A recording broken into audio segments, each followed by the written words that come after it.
Ladies and gentlemen, my next guest of the day is a very good friend of mine. I'm gonna tell you why he's the best friend, because we got the same birthday. You may have seen him in Boys in the Hood. You may see him now in All American. You may see him on SWAT. My guy, make some noise, ladies and gentlemen, for Kareem Grimes. Every time, hey, come get you a taste that creators buffet. Can you guess who's invited? Different week, different topic. It's a vibe. Every time, hey, come get you a taste that creators buffet. Can you guess who's invited? My guy Kareem Grimes is in the building, ladies and gentlemen. Come on, man. What's up, man? How you feeling, man? Hey, brother. I'm blessed and highly favored. Oh, I always say highly flavored in the morning. Highly flavored. Yeah. Highly flavored, I'm man. good, man. I like these pants, bro. Man, you know, I like the top, bro. Oh, thanks, man. It's the whole fit, man. Man, but it was you. I know you was coming, so I wanted to make sure that, you Okay, know, all right. I at least met the Off standard. camera, I gotta make sure I find out where these pants is at. Yeah. You know, man, I just try to, you know, do a little dibble and dabble. Yeah, absolutely. Enough about me. Let's talk about you. All right. First of all, how was your new year? Hey, man, my new year has been amazing. Just started back shooting season 5 of All American. So yeah, we pushing right now, man. So we have that going on, and then we're back on air January 23rd. Super excited. We got some surprises, some tears will be shedded, but it's definitely going to be good TV. Dang, I think I'm like a couple seasons behind. I'm gonna have to catch up, man. It's all good, bro. Yeah, my bad, man. It's all You know, good, I've been brother. out here trying to get that work so I can be respected in the industry. As you should. How did you gain, like, what's if you had to give me an elevator pitch of your story of how you got where you got today, what would that be? That's a good question. Loving what I do, staying focused, and believing in myself, knowing that it's going to come, I think sums up everything for me. I started in the business in 1988, and we still doing it, man. So it's been the consistency, it's the constant belief in myself, and just doing the work. Wow. Doing the work, man. Believing in yourself. So when you're believing in yourself, what was some of the challenges? Like, how many no's did you have before that one yes? Start from 1988. How many no's till about 2017, 18? Well over probably 10,000 no's, bro. For real? Or more. We talking about, I started at 88, bro. And we in 2023, and I still had a few no's. Really? So yeah. So we talking about well over 10,000 no's. And I'm probably being modest. at that. A lot of no's. Wow. But, you know, it's like that saying, you just need that one yes. And that one yes came with All American. And, you know, that character was only supposed to do 2 episodes on that show. And here we are, 5 seasons later, 30 plus something episodes. Wow. A whole arc, storyline, and everything else. So One guy do it. won't he? But Willie? that's not the first yes. I mean, we got Boys in the Hood. Yeah. We got, you know, R.I.P. my guy, John Singleton, Yeah, man. absolutely. What was that moment like? That call from John Singleton? It was amazing, man. It was I remember it like it was yesterday. My mom was like, hey, there's this young guy who is graduated from USC, has this film, and my mom's friend at the time was working in the industry. So I was doing a lot of extra work as a young kid because I didn't have an agent. And back then, if you weren't SAG, you couldn't get an agent, period. So the game has changed tremendously. Like, if you weren't SAG, agent was like, are you SAG? Are you union? Nope. Okay. Well, come back when you are. You know what I mean? Mm-hmm. So they were like, yo, we're looking for young black males who skateboard. And at that time, I was heavy into skateboarding. So I found myself on set. Yeah. Did you just say you used to skateboard? Oh, man. Bones Brigade, Tony Hawk. Right, Robert Lucero, bro. Like, I can name them all. I bro. used to skateboard back. Yo, I used to back in with high school. I used to play with the tech decks. Oh, that's what I used to bro, have. I was a beast at the little I tech had deck, about boy. 10 little skateboard joints with the grip, and then the little half pipe and everything, popping them. Dog, come on, man. So yeah, so I skateboarded, and found myself on the set of Boys in the Hood, and we're about 2 weeks into shooting. We're having lunch break time, and it's if you see the movie, there's other kids that were in that scene, and we're just throwing the ball around, man. And John is like talking to us, and he's like playing catch, and then he's like, "Yo, what's your name? Where you from?" Let him know, and he was like, "Yo, I'm gonna give you some lines. You cool with that?" And I was like, Yeah. "Yeah, absolutely." And literally after lunch, man, that moment right there was the shift that got me on the path to where I'm at now, man. Because that allowed me to, get in a SAG back then, which was $500, but to me that was a lot of money. Yeah, that was you. I was having a conversation with. Yeah. It's like what 3,000 now. Yeah, it's crazy. $500 back then in 89 was a lot of money. But SAG, and that was it, man. That was the spark that I needed, and we've been going ever since, man. Like I've taken no breaks. Wow. I went to school out here. I got accepted to Tuskegee. I did not go because I wanted to pursue my career and stay in LA. Wow. So before I hop into this next question of mine, the last time you spoke with John Singleton, what was one of Yeah. the lessons that he taught you? Oh man, the last conversation we had. Well, John always talked about finishing school. That was his thing, and then also to writing, and caring about your project, caring about your little movie, because ain't nobody else gonna care about it but you. Wow. But the last conversation we had, I was driving out here. I was in a lift because I had cracked my rim on my Tesla, my first one.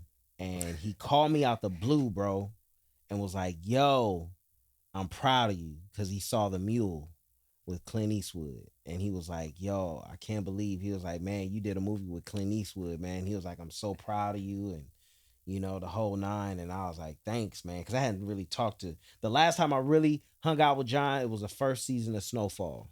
Wow. It was like kind of like the pilot of Snowfall.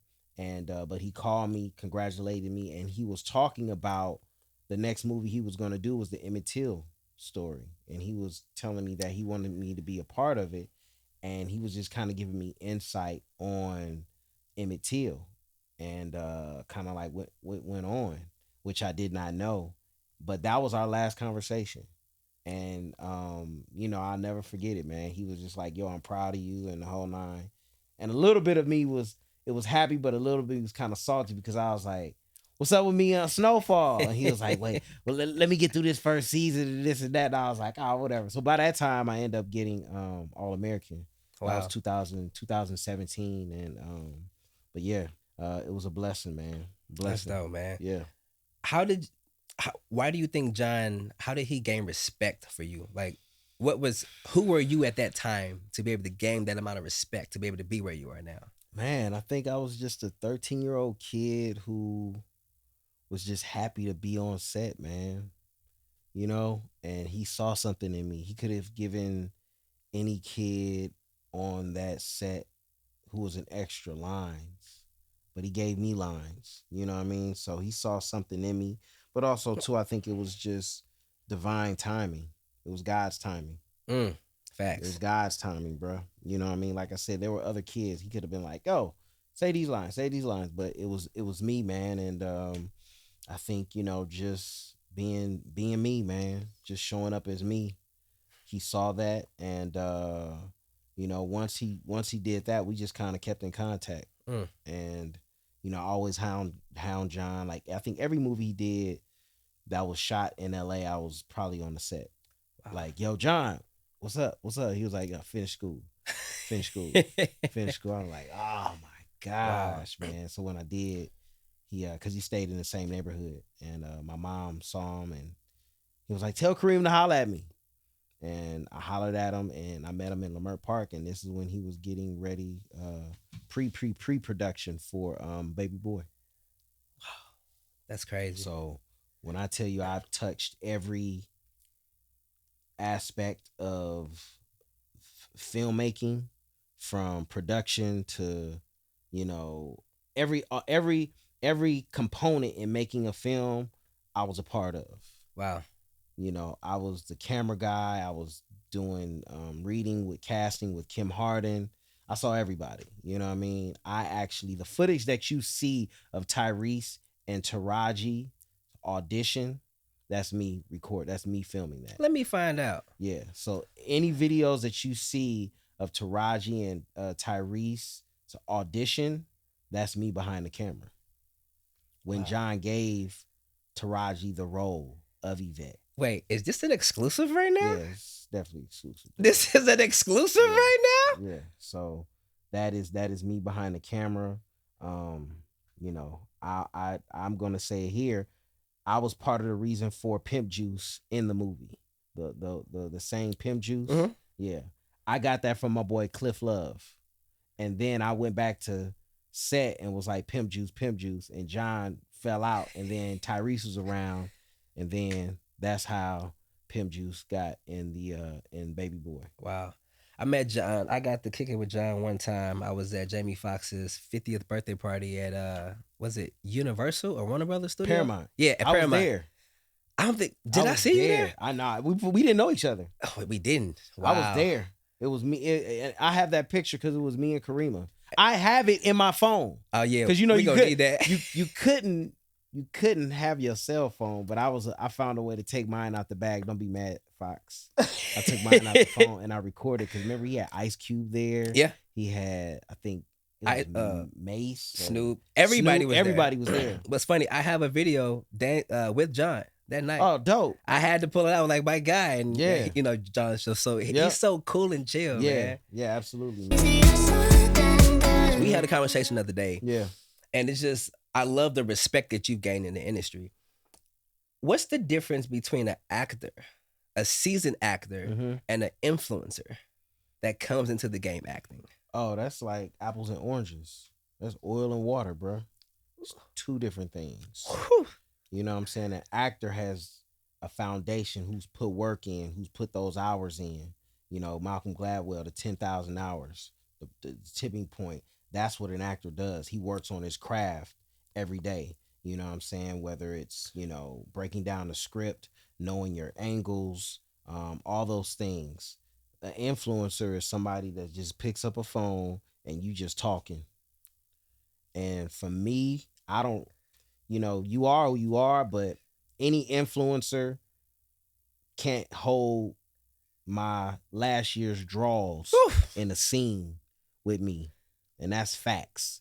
And that's just my resume speaks for itself. I don't give a damn if you got 100 million followers. But when it comes to getting in front of that camera, I'm going to eat your ass alive.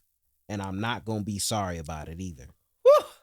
Bars. That's just what it is. That's just what it is. It's just two different things, man. You know, those who are on phones and do that, yeah, you have to do that a lot. And you have to have content in the whole nine, but it's a total different ball game when you on set and there's a director and then there's a writer and then you have to recite those words that writer wrote. You can't ad lib and do what you do from your phone. If that writer is a stickler for their words, then you have to read what's on that page. And then the director is giving you direction. You got to know what an ECU is, an extreme close-up. You know, a dirty shot, over the shoulder, a 2-shot. You know what I'm saying? Stage left, stage right, upstage, downstage. You can't block your partner in the scene because you don't know where to stand, you know, within a scene with your partner. Like, all those things come into play. Wow. So what about now? Like, I've heard, heck, we had this conversation as well. I've had a director of a new film that she's doing, and she had the choice between two actors that were females. One is great. Yeah. One is like, okay. Yeah. She literally she wanted to use the one that wasn't so great because of her following, because it's less money that the production has to spend on advertising. Yeah. That's what I'm learning now when it comes to why they use certain influencers and certain things. Man, I think it's stupid though, man, because we've seen at one time, 2016, 17 or something, 18, there were a lot of influencers who were being put in movies and some of them flopped. You know, Master P did I Got the Hookup, and he had this aggregate of 100, 200 million followers, and that movie sucked. It tanked. You know what I'm saying? It didn't do anything, and people have to understand that it doesn't matter how many followers that person has. If they can't act, they can't act.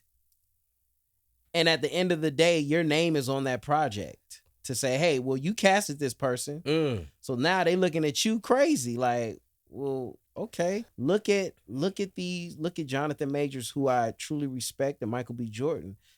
Most of your top actors are really not heavy on social media. No. Either somebody's running their page or they just come on and then they amass all these followers, but that's it. You know what I mean? And it's weird. Like I said, I haven't been a part of it, so I can't really. So I'll give you one of their perspectives of just me being around and being friends with some of them. I learned that if they didn't have the opportunities to do certain things, so they created their own way. So they decided to be funny. Now, of course, the conversation I've heard is that, are you funny past 7 to 8 seconds? Absolutely. Are you funny past 60? Great. Now you can do 3 minutes and 12 minutes. Yeah. But can you do it for a feature film? That's the difference. Because just think, you're funny on Instagram, but if you get in a scene with Will Ferrell or anybody, can you hold that? Because these people have put in work to just, if they go off script, they can go and keep going, and you have to be able to keep up. Wow. You know what I'm saying? And bring it back. And some people can't handle that. So question. So what have you experienced with these influencers that has allowed you, or that has made you feel this way? Like, how do they come on set? Like, I mean, a lot of them just don't know nothing. They don't know the basic stuff, like your camera angles. You know what I'm saying? When we're blocking a scene, blocking, what's that? Well, we got to block the scene first so the camera can know their angle, so you can not block your partner. Wow. You know what I mean? Some of them are like, yo, these are long hours. That's part of the game. Huh. You know what I mean? It's a lot that goes into that, to where they're not, because I said they get their phone 1, 2 hours, 3 hours, and then they're like, whoo, that's a long day of work. But we talking about, 12, 13, 14, 15, 16 hours of doing the same thing, if that, hitting a scene that may have a lot of moving parts, and they got to catch it from different angles, and you got to keep that same energy. Yeah. I definitely feel like there's definitely levels to those. There's definitely levels to this. Yeah. How do influencers gain respect in the acting world of the bigger directors? You know what I mean? Like your Michael Bays. I think at the end of the day, you have to put the work in and study the craft. You know what I mean? Like, it's a craft. And just because you have amassed X amount of followers doesn't make you an actor. Just because you have 5 to 10 million followers and they follow you does not make you an actor. Facts. Debate me. You know what I'm saying? And that's just what it is. I don't give a damn who you are. You know what I mean? But that's just what it is. Like, you got to put the time in. You know what I'm saying? Do a play. You know what I mean? Do something like that, to where now you're like, oh, I'm gaining a new perspective on this, of knowing how to project to the back of the room, and knowing my angles, my camera angles, and knowing, how to be able to move in a set. You know what I mean? To where if a director gives you a direction or a note, you're able to take that. Speaking of blocking and moving on sets, yeah, you were on SWAT. Yeah, absolutely, with my guy, bro. Shamar Moore. Yeah, big shout out to Shamar Moore, man. That's my brother right there, man. How was that?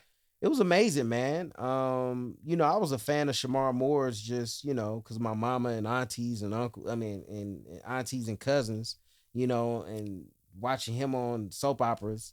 And then when he was on Soul Train, because I did Soul Train. But did you have that Shamar dance? Shamar. Nah. I danced background for a kid named Jason on Soul Train. Wow. Yeah. Wow. I never knew that. Yeah. Let's go. So I was a dancer, man. And I was on Soul Train. And after watching Soul Train as a young kid with my dad, I was actually on Soul Train, which is like one off the checklist. Do you know what I love about my friends? Like we had Brayley on the show. Mhm. She sings. Big shout out. Yeah, big shout out to Brayley. Me and Brayley went to college. That's how we know each other. Really? Yeah. Big shout out to my bro Corey McHale. He's a Mhm. singer, dancer. Mhm. It's like, and you dance. It's- Mhm. I'm just so upset that God did not want to give me the dancing skills, man. What's up with that, man? Why he like leave me hanging, man? Like, Hey man, listen, he bless you in other ways, brother. that's true. Absolutely. But man. God knew not to give me a voice or some dancing Oh yeah, skills. because I'd R&B, you be a problem. bro, A problem. big problem. He said a big problem. I'm gonna tell you, take Trey Songz, Uh-huh. Usher, Yeah. and Chris. Oh, that's a combination. If that was a child, Yeah. that's me. Oh, I believe it. Yeah, I truly believe that. Yeah. Yeah, that's a problem. Yeah. Really just Usher and Chris. Yeah, Like that's the vibes right there. Yeah, absolutely. Let's talk about your journey. Yeah. Where you are now. You're very big on your fitness journey. Yeah. Why? What made you tap into that? Because we work out. Mm-hmm. Mm-hmm. It's 10 o'clock. Mm-hmm. We'll work out at big shout out to Style. Big shout out to Styles. You already on your second and third workout, man. Yeah, man. What are Yeah, you man. like? What are you doing? Listen, dude, I've taken on this lifestyle change because, you know, at the end of the day, I'm a brand. And I'm gonna tell you what made me really get in shape, bro. I did a film called Jarhead. That's with Jake Gyllenhaal, Jamie Foxx. And we had a shower scene, bro. Shower scenes gonna always make you want to get right. I was Cause like, you can't from hide this- nothing. I was like, from this point on, I am not playing around. Like, this is not cool. You know what I mean? I don't want them to be like, can we get that stunt double, the body double for Kareem Grimes? Yeah, don't worry about it. You just sit out this one. I didn't want that one, man. So that really kind of whipped me in the shape of really taking on this lifestyle, man. And, you know, just, you know, being in shape, man. You know, when you look good, you feel good. And when you feel good, you perform good. Amen to that. That's what it is, man. So, yeah. Wow. If you can redo anything over in your career, what would that be and why? Wow, man, that's a great question. Would I redo anything? I don't know if I'll say this. There were certain things that I would redo because of bookings. Like I turned down this commercial for another commercial, and that commercial here it is. It was a Burger King commercial, and I booked another commercial that shot in another state.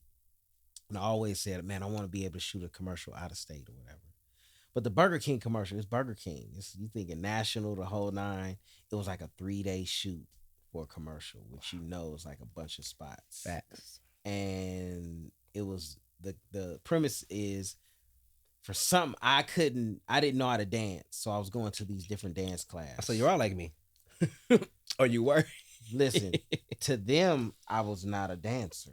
But in my mind, you know, I was just like, yeah, I can play the role however you want me to do. Did it, man. Commercial never showed. Never came out. 3 days of shooting. Never came out. And then the other commercial, it was just, I just missed out. You know what I mean? So Wow. It's little things like that. But as far as my journey, I wouldn't change anything because it helped me become the person that I am today. It helped me to see certain things in the industry of what to do and what not to do. You know what I mean? So those things I'm never going to change. I'm truly grateful for God placing me in these situations and taking me through this journey and this process, because you tend to appreciate it more than it given to you right away. You know what I mean? For me, I've always said this career of mine is a marathon. Wow. This is not a track meet. I don't want a 40. I don't want a 100.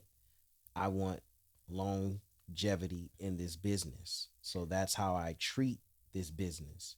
You know, I'm grateful for everything that I do. I'm grateful for this moment. You know what I'm saying?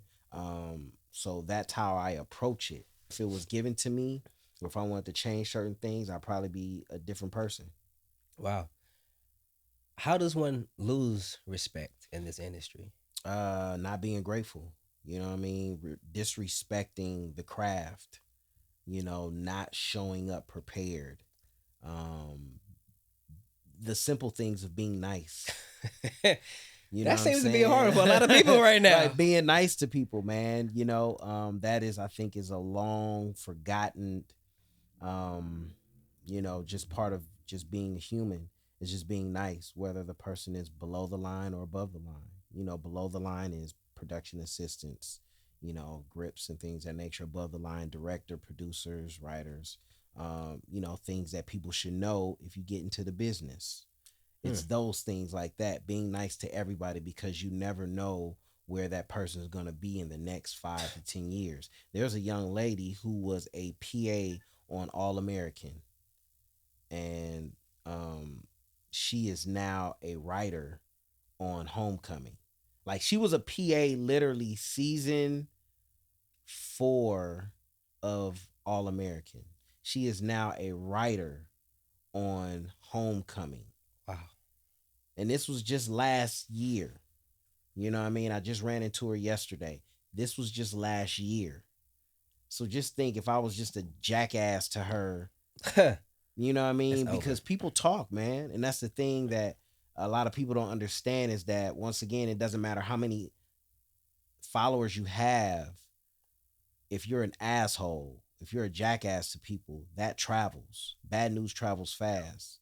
You know what I mean? Oh, I don't want to work with them. Don't work with them because they this and that and that and this and this. And then you find yourself not working or doing projects because you have to. Yeah. You know what I mean? That's so crazy that bad news travels way faster than good news. Absolutely, bro. That's so sad. It is, man. Like, nobody wants to work with an asshole.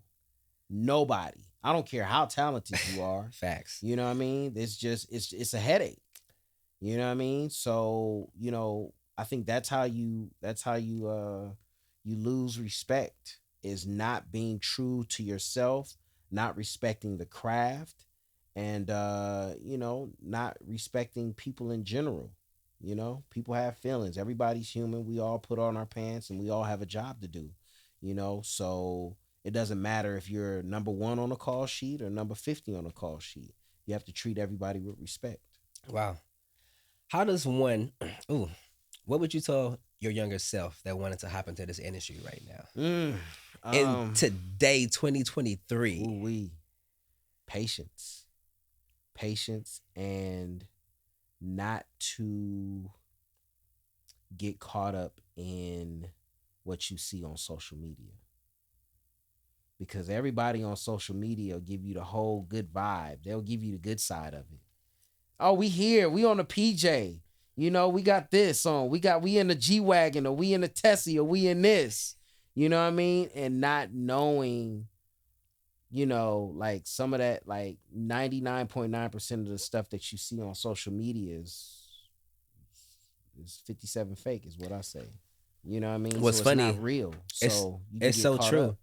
To a lot of it, Instagram is another TV show. Yeah, it is. It's everybody's own TV show. Yeah. So we're able to show what we want and what we don't want to. There's a good and bad to it. Yeah. I think it's how you use it and how you approach it can be, beneficial to you, But yeah, I think just being patient and enjoying the process and is learning as much as you can. Speaking about enjoying the process, what did you do last year to enjoy some of the fruits of your labor? Oh man, traveled, went to Colombia, remodeled my house, because my mom stays with me. How does that feel to, like, grow in your career, knowing that your mom is a reason you're here, just to, like, take care of her now? How does that feel? Yeah, it's amazing, man, because my mom was the one who took off work to take me to the auditions. You know what I'm saying? And back then it was just like we had the Thomas guide. There was no GPS. Yeah. You know what I mean? So it's just like taking me from one end of Los Angeles to the next end. You know what I mean? Yeah. So to be able to, provide for her and make the situation that she's in a lot comfortable for her is a blessing. You know what I'm saying? I think that's the reward of why we work so hard, is to make sure that our parents, or those who took care of us, are taken care of. Wow. Speaking of working so hard, you've done a lot of work over these last umpteen years. Yeah. You're working on an app. Yeah, man. Yeah, man. Oh, I have an app now called Face Pop. It's in on iOS right now. And then Truso is an app with myself, Sway Calloway, Mickey Barber, Terrell Owens, Matthew Newman. And we've been working hard. It's been tough. It's been tough, but we've been working on it, man. And I think it's just um showing people that hey, people of color definitely have a voice in tech, and that we have great ideas, dope ideas, and just finding a solution Mm. to a problem. And I think that's what True Soul is going to bring. True Soul is audio and video, kind of like how Clubhouse is Mhm. audio, but we are opening it up for people who are deaf. You left a whole you left a whole group of people out of that app because it's all audio. But we said, hey, let's do audio and video because most of them can read lips, and there's text involved as well. Yo, that's such a talent.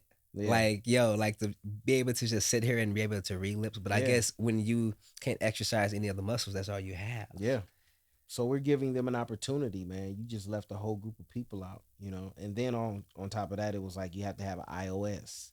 You had to have an iPhone. And really, contrary to belief, most people in the world have Androids. That's just what it is. Bro, I have both. I know, and I'm I glad have an we iPhone had and this an talk too. Android, but most of the people do Android. But yeah, that's part of the app, and we're super excited, man, and can't wait for it to be released, man. Nice. So, yeah, So what else does 2023 have for you? man, it's a plethora of things, bro. We talking about All American. We talking about 3 projects that I'm a part of. One we shot a pilot for. That is going to be done probably within the next month or so, Mhm. that we're going to screen and then pitch, or not even pitch. The pilot will be done, so it'll just be like, yo, this is what the show is, man. Mhm. And it was based off of a Sprite commercial that we did by ourselves. We did like a spec Sprite commercial, and we were like, yo, let's just do a TV show. So that's gonna be released.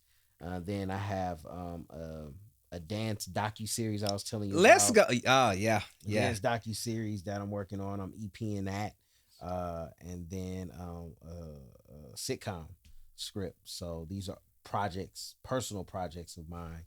And so these things will be popping in 2023, man. I can't wait that we gotta Yeah. get the LaRue look on that. Yeah, but On we that talked bad boy. about I that. know So we it was did. just I can't wait. Like you definitely have a place in that, like for sure. Let's go, man. You know what I'm saying? You So can yeah, put me on the a lot's screen. going on, man. A lot, and just like I said, just grateful, man. Just to be able to work, man. Just to be able to do what I love. And I think that is what I'm most grateful for. You know Wow. what I'm saying? Grateful for people like you, who have platforms like this to allow me to be able to come on here, and just to see you flourish and see you in your element and doing what you do, man. That's the blessing. You know what I'm saying? So a lot's going on in 2023, man, and the word for me for 2023 is abundance and overflow. Let's go. Abundance and overflow in every aspect of my life, in business and personal. Wow. Wow. And that's Wow. we living it up. Wow. That's we living it up. With that being said, I need 3 gems. Yeah. 3 gems for the people that's watching Absolutely. from Kareem. Yeah, man. What you got for me? Make daily deposits into your career, or whatever it is that you want to do in life. The more deposits that you make, the greater your return will be. Let's see. Gratitude goes a long way. And then the simplest thing, just be nice. You done been around some assholes. I can tell, boy. They Just done be got nice, you. man. No, the thing is this industry, man. It's a beautiful industry, but I think sometimes it gets a bad rap because of just the bad apples that we have. And I think, like I said, it's the simplest thing of just being nice. It doesn't cost to smile. Like, it doesn't cost anything to smile. It doesn't cost anything to say hello, how you doing, have a nice day. You know what I mean? And I think that is lost. You know what I mean? And it's nobody's telling you to make friends or you just Yeah. be like, hey, how you doing? How's your day going? That's it. That's it. That can go a long way. You never know what that person's going through. You know what I'm Yeah. saying? So it's just be nice, man. And that's just in every aspect. If you on the phone with customer service, don't come on there cussing because I've been on that other end. Like, I ain't about to help this person. Wow. But if I'm nice, then I'm going to go that extra mile to be like, well, hey, let me at least help you or get you to the right, the right track. But it's just about being nice, man. What was your last job before you started acting full time? Man, I had 3 jobs. So I was working with Master Chef, which is funny because I'm back on it. I told him I'd do a few days when I'm not shooting. Master Chef, I was working for Google, concierge, like a white glove, which was super cool. At that time, I was working with this company called Tesloop. Who? Tesloop. Okay. I think I told you. Yeah. The company had Teslas, and you can book Ah. rides to San Diego or Palm Springs. So I was working Tesloop on the weekends and then my regular jobs during the week. And Wow. that stopped in 2000, maybe 2020, because that was the pandemic. Gotcha. So 2020 it stopped, and then going into 2021 is when I really didn't have to work those jobs. Wow. But for me, ego is everything, and I don't have an ego, and I ain't gonna turn no money down. I ain't turning nothing down but my collar. If the money is there to get, I'm gonna get it. Copy that. Yo, well, with that being said, my guy. Yes, sir. Always, man. Yes, sir. We're talking all things entertainment. La